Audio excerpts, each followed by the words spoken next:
সিরাত পার হয়ে মানুষের মধ্যে লেনদেন শেষ হয়ে গেছে। যারা অন্যদের হক নষ্ট করেছিল তারা তাদেরকে তাদের ভালো আমলগুলো দিয়ে দিয়েছে।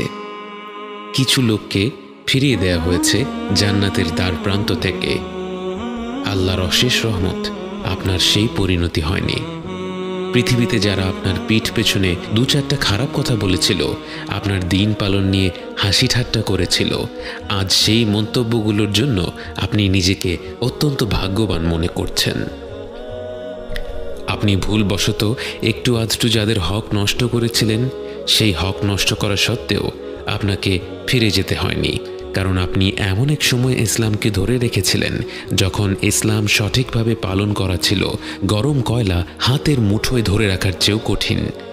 হাজারো মানুষের কটু কথা সহ্য করে সবরের সাথে দিন পালন করার পুরস্কার আজ আপনার সামনে। এরপর এক স্বর্গীয় কণ্ঠ আপনাকে উদ্দেশ্য করে বলে, ইয়া আইয়াতুহান নাফসুল মুতমাইন্নাহ ارجعي إلى ربك راضية مرضية فادخلي في عبادي وادخلي جنتي। সময়ের শুরু থেকে শেষ পর্যন্ত প্রতিটি মুমিন ব্যক্তি জান্নাতের দরজার দিকে ছুটে চলছে। এর মধ্যে উম্মতে মুহাম্মদ সাল্লাল্লাহু আলাইহি ওয়াসাল্লাম কতজন?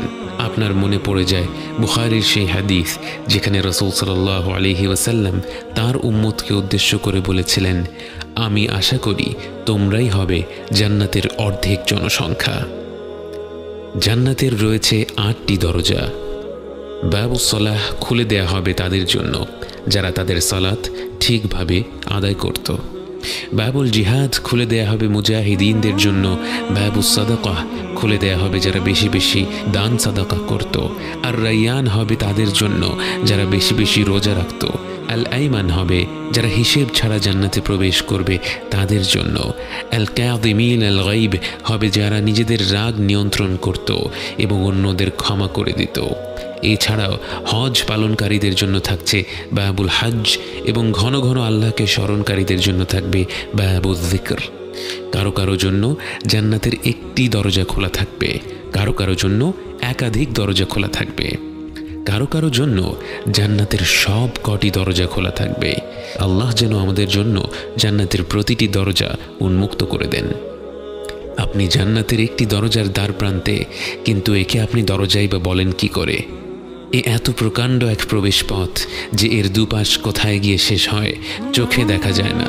মুসলিম হাদিসে বর্ণিত আছে, রাসূল সাল্লাল্লাহু আলাইহি ওয়াসাল্লাম বলেছেন, জান্নাতের দরজার এক পাশ থেকে আরেক পাশ হলো 40 বছরের যাত্রা। জান্নাতের দরজা খুলে দেওয়ার জন্য এগিয়ে আসবেন স্বয়ং রাসূল সাল্লাল্লাহু আলাইহি ওয়াসাল্লাম। জান্নাতের রক্ষী ফেরেশতারা তার পরিচয় জানতে চাইবে। তিনি বলবেন, আমি মুহাম্মদ সাল্লাল্লাহু আলাইহি ওয়াসাল্লাম। তখন তাকে বলা হবে, আপনি সেই ব্যক্তি যিনি না আসা পর্যন্ত আমাদের জান্নাতের দরজা খুলে দিতে বারণ করা হয়েছিল। অতঃপর জান্নাতের দুয়ার খুলে দেয়া হলো। এক অদ্ভুত আলো আপনাদের বরণ করে নিল। অগণিত ফেরেশতারা আপনাদের স্বাগত জানানোর জন্য এগিয়ে আসলো। আপনারা প্রবেশ করা মাত্র তারা বলে উঠল, সালামুন আলাইকুম, সালামুন আলাইকুম, আপনাদের উপর শান্তি বর্ষিত হোক। জান্নাতে অগণিত মুমিন বান্দা প্রবেশ করার পর আপনাদের স্বাগত জানানোর জন্য পরিবেশন করা হলো একটি বিশেষ পানীয়। ويسقون فيها كأسا كان مزاجها زنجبيلا عينا فيها تسمى سلسبيلا। শেষ পানি পান করেছিলেন হাউদে কাউসারে। তখন চিরকালের জন্য আপনার তৃষ্ণা মিটে গিয়েছিল। কোনো প্রকার তৃষ্ণা না থাকা সত্ত্বেও জান্নাতের এই পানীয় পান করে এতটা তৃপ্তি অনুভব করবেন তা আপনি কল্পনাও করেননি। সেই অনুভূতিটি প্রকাশ করা সম্ভব নয়। হয়তো এখন থেকে যেসব অভিজ্ঞতা হবে তার কোনোটি বর্ণনা করা সম্ভব নয়। তাও একটা হালকা ধারণা দেওয়ার চেষ্টা করা যাক। আপনার চারপাশের প্রতিটি মুখ উজ্জ্বল, প্রতিটি মুখ হাস্যোজ্জ্বল। কারো অন্তরে একটি ফোঁটাও মন্দ অনুভূতি নেই। কোনো হিংসা বিদ্বেষ নেই, কোনো আফসোস নেই, কোনো দুঃখ বেদনা নেই। সবাই সবার সুখ দেখে আনন্দিত, সবার মধ্যে এক আশ্চর্য রকমের ভ্রাতৃত্ববোধ কাজ করছে। একে একে নাম ডাকা হবে, সেই অনুযায়ী মুমিন ব্যক্তিরা জান্নাতে প্রবেশ করবে। জান্নাতের সেই অপেক্ষার স্থানে আপনি কতটুকু সময় কাটালেন আপনার জানা নেই। এখানে অপেক্ষা করার সময় আপনার মনে কোনো অস্থিরতা নেই। আপনি বাকি অপেক্ষারত মুমিনদের সাথে হাসি আর আনন্দে সময় কাটাচ্ছেন। অবশেষে আপনার নাম ডাকা হলো। পৃথিবীতে আপনাকে যত ভালো ভালো নামে মানুষ ডেকেছিল, সেই ভালো ভালো নামগুলো ডেকে আপনাকে জান্নাতের ভেতরে স্বাগত জানানো হলো। জান্নাতে প্রবেশ করা মাত্র আপনার অন্তরই যেন আপনাকে বলতে লাগলো আপনার আবাস কোথায়। রাসূল সাল্লাল্লাহু আলাইহি ওয়াসাল্লাম বলেন, প্রত্যেক ব্যক্তি দুনিয়াতে তার ঘর যত ভালোভাবে চিনত, তার চেয়েও ভালোভাবে তার জান্নাতের ঘর চিনবে। আপনি দ্রুত এগিয়ে যাচ্ছেন আপনার ঘরের দিকে, কাউকে কিছু জিজ্ঞেস করতে হচ্ছে না। সেদিকে যেতে যেতে আশেপাশে যা দেখছেন, আপনার কান যা শুনছে, যা কিছু সুবাস নাকে আসছে, সব কিছুই আপনাকে অভিভূত করছে। অবশেষে আপনি পৌঁছে গেলেন আপনার ঘরে। আপনার অন্তর আপনাকে বলছে এটাই আপনার ঘর। কিন্তু একে তো রাজপ্রাসাদ বললেও কম হবে। স্বর্ণ আর রূপা দিয়ে নির্মিত এক বৃহৎ ভবন আপনার জন্য অপেক্ষা করছে, যার স্থাপত্য শৈলী বাকরুদ্ধকর। প্রতিটি কোণে কোণে যার নৈপুণ্য, যার নিচে খেলা করছে স্বচ্ছ প্রবাহমান নদী, যে পানির শব্দে অন্তর জুড়িয়ে যায়। চারিপাশে ঘন সবুজ, আল্লাহর প্রশংসা বাণী থেকে জন্ম নেয়া হাজারো গাছে ছেয়ে আছে আপনার ঘর। জান্নাতে প্রবেশ করা শেষ ব্যক্তিকে দেয়া হবে এমন এক রাজ্য যা গোটা পৃথিবীর চেয়ে 10 গুণ বেশি। একবার চোখ বন্ধ করে কল্পনা করুন, একটি প্রাসাদ নয়, একটি শহর নয়, একটি দেশ নয়, একটি মহাদেশ নয়, গোটা পৃথিবীর সমান এক সাম্রাজ্য, এবং তার সাথে যোগ করা হলো আরও একটি পৃথিবী এবং আরও একটা, এবং এভাবে করে 10টি পৃথিবীর সমান আপনার রাজ্য। এবং তা হচ্ছে জান্নাতের সবচেয়ে ছোট পুরস্কার। এবং তা তো হচ্ছে পরিমাণের দিক থেকে। মানের দিক থেকে তাকে যা দেয়া হবে তা তো পৃথিবীর কোনো নিয়ামতের সাথেই তুলনা করা যায় না। আপনি আপনার ঘরের দিকে এগিয়ে যাচ্ছেন। আপনার এই রাজ্য পৃথিবীর কত গুণ বেশি বড় আপনার জানা নেই, কিন্তু যেদিকে দুচোখ যায় বিস্ময়কর সব দৃশ্য আপনার মন ভুলিয়ে দেয়। কিন্তু হঠাৎ আপনি থমকে দাঁড়ান। সময় যেন থেমে দাঁড়ালো। স্বর্গীয় এই জগতের সব দৃশ্য যেন মলিন হয়ে পড়ল। আপনার চোখ পড়ল আরেক জোড়া চোখের ওপর। আপনি ভাষা হারিয়ে ফেলেছেন। আপনি ফিরে গেলেন বহু বছর আগের দুনিয়ার সেই জীবনে। মায়া ভরা দুটি চোখের দিকে তাকিয়ে আছেন। প্রথমবারের মতো মন ভরে দেখছেন আপনার জীবন সঙ্গীকে। অজানা সব অনুভূতির ঢেউয়ে ভেসে যায় আপনার হৃদয়। অনেক স্বপ্ন আঁকছেন মনে মনে। চূড়ান্ত স্বপ্ন একটাই, একসাথে জান্নাতে যাওয়া, অনন্তকালের জীবনের সঙ্গী হওয়া। চোখের পলক পড়ল, ফিরে এলেন বর্তমানে। আপনি চেয়ে আছেন সেই অতি পরিচিত চেহারাটার দিকে, কিন্তু সেই চেহারা তো আর আগের মতো নেই। সৃষ্টির সব সৌন্দর্যই তো মনে হয় আল্লাহ তার ভেতরেই গেঁথে দিয়েছেন। আপনি চেয়ে আছেন আপনার স্ত্রীর দিকে, উনি চেয়ে আছেন আপনার দিকে। প্রবাহমান নদীর ছলছল শব্দ আর পাখির গুঞ্জন ছাড়া আর কোনো শব্দের প্রয়োজন হচ্ছে না।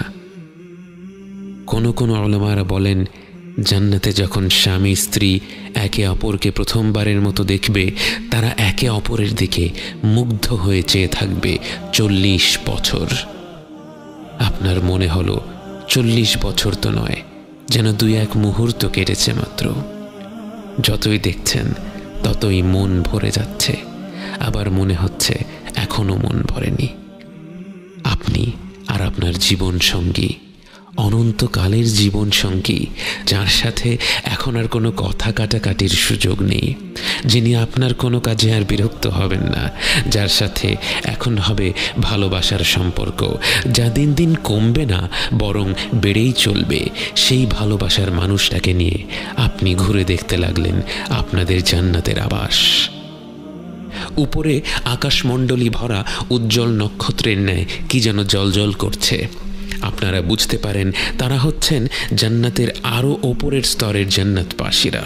কিন্তু আপনার মনে কোনো আফসোস নেই, আপনার মনে কোনো হিংসা নেই, আপনার অন্তর ভর্তি কৃতজ্ঞতা। আর যারা আপনার চেয়েও বেশি কিছু পেয়েছে তাদের প্রতি সম্মান ও ভালোবাসা।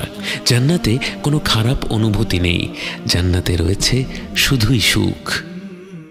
আপনি আপনার প্রাসাদের ভেতরে গেলেন, সেখানে দেখলেন فيها عين جارية فيها سرر مرفوعة وأكواب موضوعة ونمارق مصفوفة وزرابي مبثوثة متكئين فيها على الأرائك لا يرون فيها شمسا ولا زمهريرا ودانية عليهم ظلالها وذللت قطوفها تذليلا ويطاف عليهم بآنية من فضة وأكواب كانت قوارير من فضة قدروها تقديرا।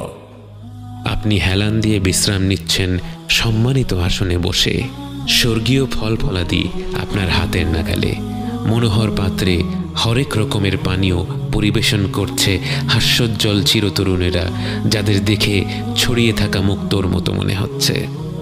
প্রতিটি মুহূর্ত আপনি তৃপ্তি ভরে আস্বাদন করছেন। এখানে কোনো তাড়াহুড়ো নেই। হয়তো মাসখানেক কেটে গেল বিভিন্ন ধরনের খাবার ও পানীয় উপভোগ করতে করতে, হয়তো বছরখানেক কেটে গেল আপনার স্ত্রীর সাথে গল্প করতে করতে, হয়তো একে অপরকে বলছেন কেমন ছিল মৃত্যুর পরের যাত্রা, কি কি ঘটেছিল। হয়তো ফিরে দেখছেন জীবনের সেই ক্ষুদ্র সময়টা যখন আপনারা একসাথে ছিলেন এবং আগ্রহ নিয়ে আলোচনা করছেন কেমন হবে আপনাদের অনন্তকালের যাত্রাটি। স্বর্গীয় খাবারের পাশাপাশি আপনার জন্য রয়েছে পবিত্র হুর, যাদের সম্পর্কে আল্লাহ তাআলা বলেন فيهن خيرات حسان فبأي آلاء ربكما تكذبان حور مقصورات في الخيام فبأي آلاء ربكما تكذبان لم يطمثهن إنس قبلهم ولا جان فبأي آلاء ربكما تكذبان متكئين على رفرف خضر وعبقري حسان فبأي آلاء ربكما تكذبان تبارك اسم ربك ذي الجلال والإكرام। যদিও দুনিয়ার জীবনে এমন একটি নিয়ামতের কথা শুনলে আমাদের মনে নানা প্রশ্ন জাগে। জান্নাতে কোনো খারাপ অনুভূতি নেই। আপনি ফল ফলাদি উপভোগ করলে যেমন আপনার স্ত্রীর সে ব্যাপারে কোনো আপত্তি থাকবে না, আপনি হুরদের সঙ্গ উপভোগ করলেও আপনার স্ত্রীর সে ব্যাপারে কোনো আপত্তি থাকবে না, এবং তিনিও আল্লাহর কাছ থেকে যা যা অজস্র নিয়ামত পাবেন সেগুলো যেমনই হোক না কেন আপনার সেগুলোর ব্যাপারে কোনো আপত্তি থাকবে না। আপনারা একে অপরের জন্য খুশি থাকবেন এবং প্রত্যেককেই আল্লাহ যার যার প্রকৃতি অনুযায়ী নিয়ামত দিবেন, এবং তিনি আল আলিমুল হাকিম। কিন্তু জান্নাতের পুরোটা সময় তো আপনি শুধু আপনার আবাসেই কাটিয়ে দেবেন না। জান্নাতবাসীরা একে অপরের সাথে দেখা করবে, গল্প করবে, আনন্দ করবে। আপনি দেখা করতে গেলেন আপনার বাবা মায়ের সাথে, আপনার দাদা দাদি, নানা নানির সাথে। পরম আনন্দের এই মুহূর্তের সবচেয়ে অদ্ভুত বিষয়টি হলো জান্নাতে আপনারা সবাই সমবয়সী, কারণ জান্নাতে সবার বয়স পৃথিবীর 33 বছর বয়সের সমতুল্য, এবং সেখানে কারো বয়স একদিনও বাড়ে না। আপনারা সবাই মিলে অনেক অনেক গল্প করলেন, গল্পের মাধ্যমে জানতে পারলেন আপনার পূর্বপুরুষেরা কিভাবে প্রথম ইসলাম গ্রহণ করলো, কিভাবে তাদেরকে ইসলামের দাওয়াত দেয়া হয়েছিল। আপনি খুঁজে বের করলেন সেই ব্যক্তিকে যিনি আপনার জন্মের 500-600 বছর আগে আপনার এক পূর্বপুরুষকে ইসলাম সম্পর্কে বলেছিল, যার প্রচেষ্টার ফলে আপনার বংশের হাজারো মানুষ সহজেই ইসলাম গ্রহণ করে ফেলেছে। জান্নাতের রয়েছে একটি সুক বা বাজার, কিন্তু জান্নাতের বাজারে তো ক্রয় বিক্রয় করার কিছুই নেই, বরং সেখানে মানুষ যাবে একে অপরের সাথে দেখা সাক্ষাৎ করার জন্য। সেখানে আপনার সুযোগ হলো স্বয়ং রাসূলুল্লাহ সাল্লাল্লাহু আলাইহি ওয়াসাল্লামের সাথে কথা বলার। যদিও তার সাথে কথা বলতে চায় এমন কোটি কোটি জান্নাতবাসী রয়েছে, কিন্তু আপনি তার সাথে মন ভরে কথা বলার সুযোগ পেলেন, কারণ জান্নাতে সময়ের কোনো অভাব নেই। আপনি গল্প করলেন আবু বকর, ওমর, ওসমান ও আলী রাদিয়াল্লাহু আনহুমের সাথে, কথা বললেন ইসলামের ইতিহাসের শ্রেষ্ঠ ব্যক্তিত্বদের সাথে। আপনি তাদের সাথে যতটা উৎসাহ নিয়ে কথা বলছেন, তারাও আপনার সাথে ততটাই উৎসাহ নিয়ে আলাপ করছে, বিস্ময় ভরে আপনার জীবনের গল্প শুনছে। এত বেশি ফিতনার সময়ে জন্মগ্রহণ করেও তুমি কিভাবে তোমার দিনকে ধরে রাখলে? আপনি বললেন, এ ছিল শুধুই আল্লাহর নিয়ামত। তিনি আমাদের ভুলগুলো ক্ষমা না করলে আমরা কখনোই আজ এখানে থাকতে পারতাম না। আল্লাহর রহমত, ভালোবাসা আর নিয়ামতে ডুবে থাকা প্রতিটি জান্নাতবাসী তখন মনে করছে তাদের আর কোনোই চাওয়া পাওয়া নেই। মানুষ যে সৃষ্টিগতভাবেই এমন যে তাকে এক পাহাড় সমান স্বর্ণ দেয়া হলে তার মনে 2 পাহাড় সমান স্বর্ণ পাওয়ার আশা জাগে, যে স্বভাবগতভাবেই একটু বেশি চাইতেই থাকে, কখনো সন্তুষ্ট হয় না, সেই মানব সন্তানকে জান্নাতে এত বেশি নেয়ামত দেয়া হয়েছে যে সে সেখানে পুরোপুরি সন্তুষ্ট। তার অন্তরে আর কোনো চাহিদা নেই, প্রতিটি মুহূর্তেই আনন্দ, প্রতিটি মুহূর্তেই তৃপ্তি, আর সেই তৃপ্তি কেবল বেড়েই চলছে। এমন অবস্থায় একটি ঘোষণা শোনা যায়, হে জান্নাতীরা। সেই কণ্ঠ শুনে প্রতিটি অন্তর তীব্র ভালোবাসা আর শ্রদ্ধায় কেঁপে ওঠে, কারণ এ তো স্বয়ং আল্লাহ তাআলার কণ্ঠ। জান্নাতবাসীরা বলে ওঠে, হে আমাদের রব, আমরা উপস্থিত আছি, সমস্ত কল্যাণ আপনারই হাতে। আল্লাহ তখন জিজ্ঞেস করবেন, তোমরা কি সন্তুষ্ট? সবাই বলে ওঠে, হে আমাদের রব, আমরা কেন সন্তুষ্ট হব না? আপনি আমাদের এমন সব জিনিস দিয়েছেন যা আপনার সৃষ্টি জগতের অন্য কাউকে দেননি। সবার অন্তর যখন কৃতজ্ঞতায় ভরে উঠছে, তখন সবাইকে হতভম্ব করে দিয়ে আল্লাহ তাআলা জিজ্ঞেস করলেন, আমি কি তোমাদের এর থেকে আরো উত্তম কিছু দান করব না? সবাই বাকরুদ্ধ হয়ে যায়, যেই জান্নাতে প্রতি মুহূর্তে এমন সব দৃশ্য, এমন সব শব্দ, এমন সব ঘ্রাণ, এমন সব স্বাদ, এমন সব অনুভূতি যা মানুষ কখনো কল্পনাও করতে পারেনি। যে নিয়ামতগুলো প্রতি মুহূর্তে হয়ে উঠছে আরো বেশি আনন্দদায়ক, এমন নিয়ামতের চেয়ে উত্তম পুরস্কার আর কি হতে পারে? সবাই বলে উঠল, হে রব, এর চাইতে উত্তম আর কি হতে পারে? তখন আল্লাহ বললেন, আমি তোমাদের উপর আমার সন্তুষ্টি স্থাপন করব, এরপর তোমাদের উপর আমি আর কখনো অসন্তুষ্ট হব না। আল্লাহ আপনাকে নিয়ে পুরোপুরি সন্তুষ্ট। আল্লাহ এই অনন্তকালের জীবনে আপনার কোনো কাজে, কোনো কথায়, কোনো চিন্তায় আর কখনো রাগ করবেন না, কখনো অসন্তুষ্ট হবেন না। এই প্রথমবার মনে হলো আপনার গোটা অস্তিত্ব যেন সত্যিকার অর্থে সার্থক হলো। এবং এরপর সেই মুহূর্ত যার জন্য প্রতিটি আত্মা যেন সৃষ্টি হওয়ার পর থেকেই অধীর অপেক্ষায় ছিল, সেই মুহূর্ত, যে মুহূর্ত প্রতিটি অন্তর খুঁজে বেরিয়েছে প্রকৃতিতে, ভালোবাসায়, উদারতায়, ভ্রাতৃত্ববোধে, সৌন্দর্যে ভূমিষ্ঠ হওয়ার পর থেকে প্রতিটি ক্ষণে কিন্তু কোথায় যেন কোনো এক কমতি ছিল, তা ঠিক বুঝতে পারেনি। সবাইকে বাকরুদ্ধ করে দিয়ে আল্লাহ তার ও তার বান্দাদের মধ্যে থেকে তার হিজাব উঠিয়ে নেন। প্রতিটি বান্দা উপরে তাকিয়ে দেখছে, তাদের সামনে স্বয়ং আল্লাহ তাআলা হাজির হয়েছেন। আপনি আল্লাহকে দেখছেন, আপনি আল্লাহকে দেখছেন, আপনি আল্লাহকে দেখছেন। জান্নাতের যে নিয়ামতের মহাসাগরে ভেসে আপনি এই প্রান্তরে এসেছেন, যে সকল নিয়ামতের জন্যেই আপনি কৃতজ্ঞ, যে সকল নিয়ামত তখনও আপনার কাছে অত্যন্ত প্রিয়, কিন্তু এই চূড়ান্ত নিয়ামত, আল্লাহকে সরাসরি দেখার নিয়ামত হয়ে গেল প্রতিটি বান্দার সবচেয়ে প্রিয়, সবচেয়ে মূল্যবান, সবচেয়ে বিশেষ পুরস্কার।